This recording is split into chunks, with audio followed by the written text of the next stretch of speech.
the Texans. They still have what's the head coach's name? Bill O'Brien. Bill O'Brien, dude, you need to reevaluate that. That's just terrible. That's completely pathetic. This is one of the worst teams I've ever. This is a very, very bad team in the Giants. Besides that, Deshaun Watson, he does not look good.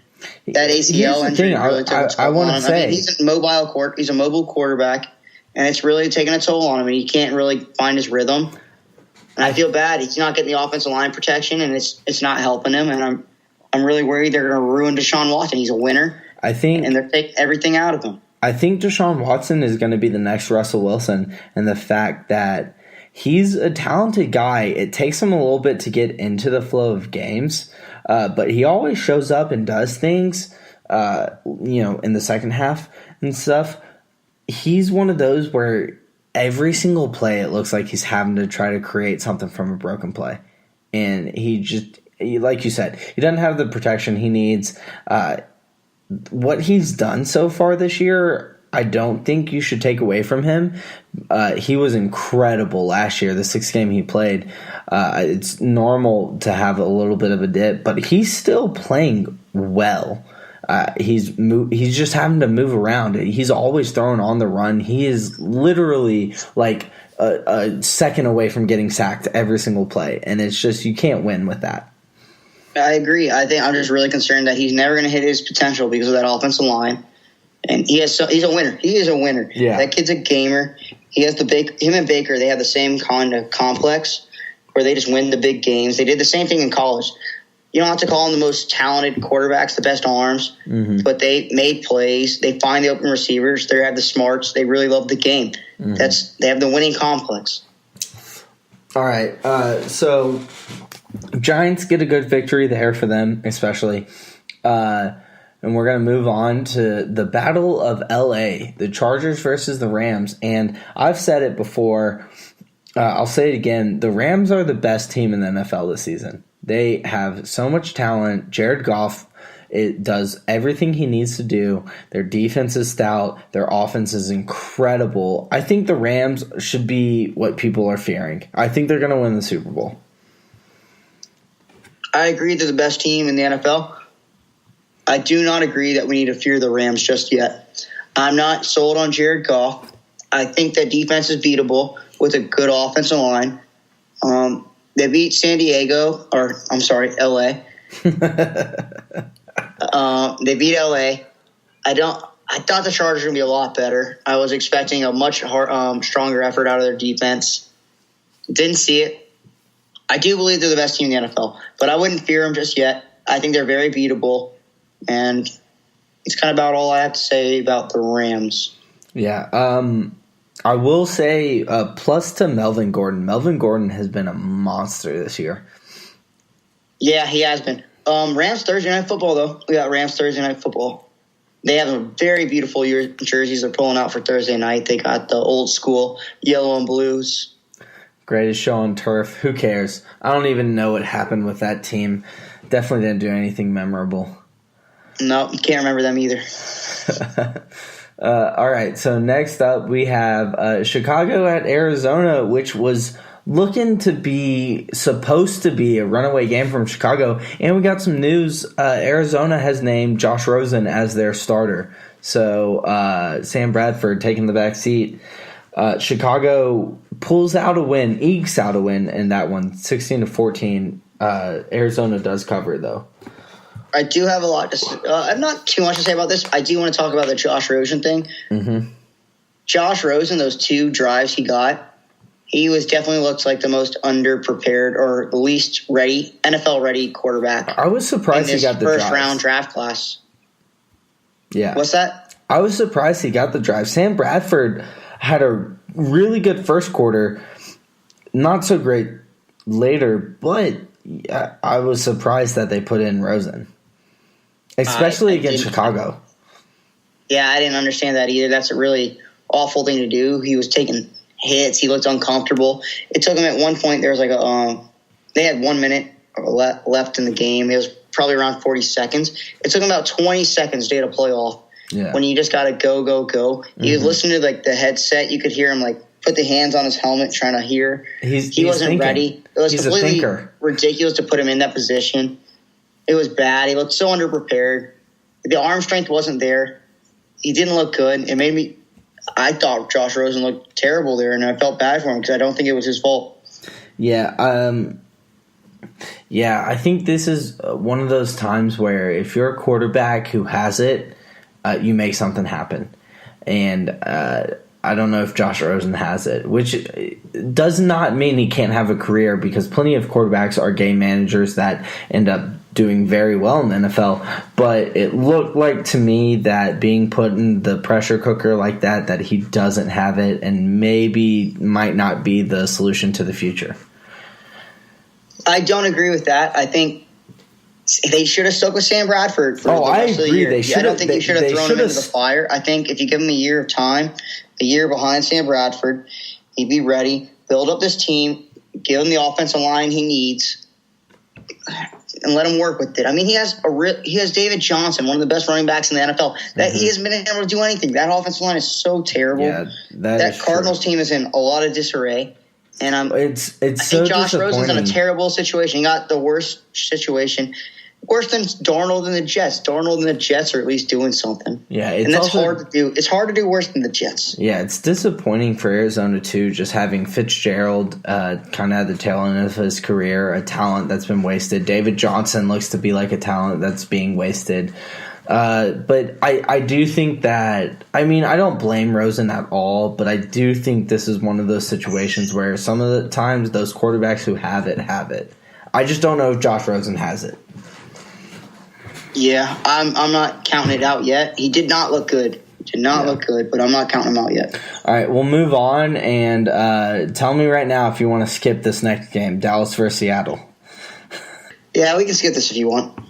No, I don't know. I think I want to talk about this Dallas-Seattle game. Sure you want to talk about it? I gave everyone fair warning on Thursday or Friday, I guess, whenever you guys listen to this, that the Cowboys do not play the Seattle Seahawks very well, and you kind of didn't believe me. I really did. I warned myself. because I knew it was going to happen. Well, okay, so Dallas puts up kind of a stinker in Seattle. A couple big questions raised from this game. The biggest of them all, I think, is Dak the answer? Is Dak the answer? No, Dak's not the answer. Hold up, I got the worst stat of all time for you. If you think Dak's the answer, then I got another thing coming for you. Is it his 200-yard game stat? No, it's worse than that. Uh-oh. So the last 11 games for Dak Prescott, he's thrown for 2,004 yards, 8 touchdowns, and 11 interceptions.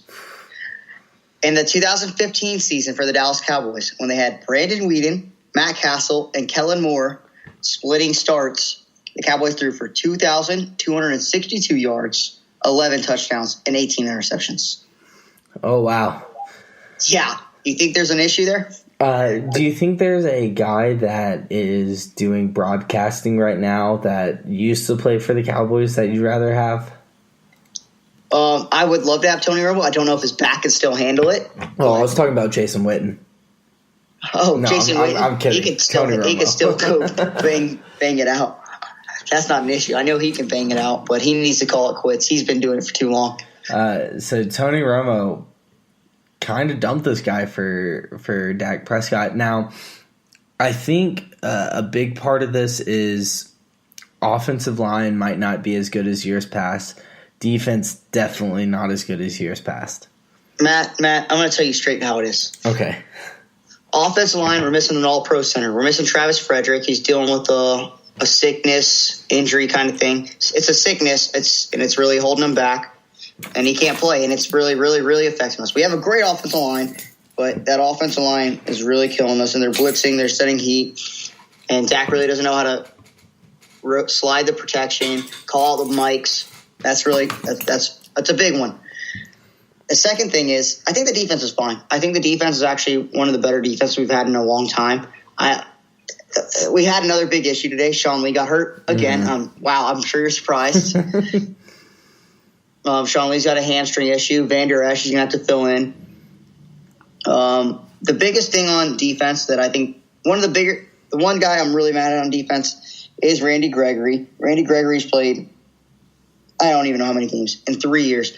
I saw a stat today. He has three hurry. He's gotten to the quarterback one time, one pressure on a quarterback in 42 snaps. One pressure and 42 snaps. Oof. This guy was like a first or second round. I think he was a second-round pick. And yesterday, all he did was get us a 15-yard penalty that led to a field goal at halftime to put him up 17 points, I believe. I'm tired of him. I want him off the team. He's a cancer. I know he has a lot of problems. I feel bad for him. I wish him nothing but the best, but he needs to go. He's killing our team. I know a lot of Cowboys fans are asking for Jason Garrett's head. I don't think Jason Garrett's the problem. I think the talent's the problem, and the ownership's the problem. So, America's team, not playing well. What do you think realistically their chances at the playoffs are this season? I don't think we're making the playoffs. I said earlier in the year that I think we're a 4-12 team to a 6-10 team. I'm going to stick by that. We're not a good team. It's time to move on from Dak Prescott. I'm tired of seeing him just screw around and not be good. I don't know what's up with Zeke Elliott. Zeke has not played well. There's no reason. Ezekiel Elliott, one of the most talented, he's probably the most talented running back in the NFL. I know I'm a Cowboys fan and I'm biased, but he's top 5 most talented running backs in the league. Him and Le'Veon Bell, I would say, are the most talented in the league. Todd Gurley. Maybe he needs to hold out and ask to be traded. I wouldn't blame him because, I would blame him because he's fat and out of shape and he's not playing like he should be playing.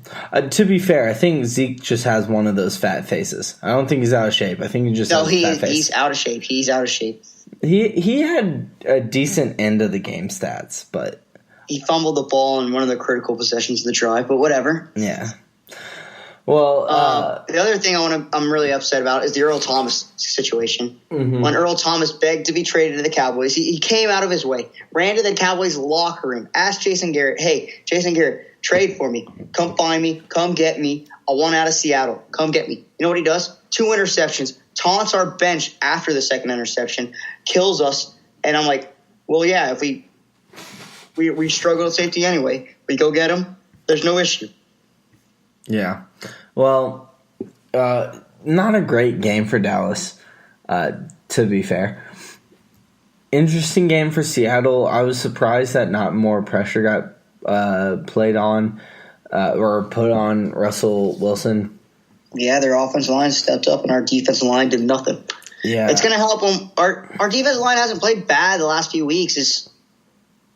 We just got beat this week, and we're going to have David Irvin return in week 5. He's dealing with that suspension. Him and DeMarcus Lawrence are going to tear through offensive lines. They do that. I'm not worried about that. I'm more worried about the offense. Mm-hmm. Well, I actually gained more confidence about the Cowboys the last 3 weeks than I had coming into the season, which is terrible. Yeah, I mean,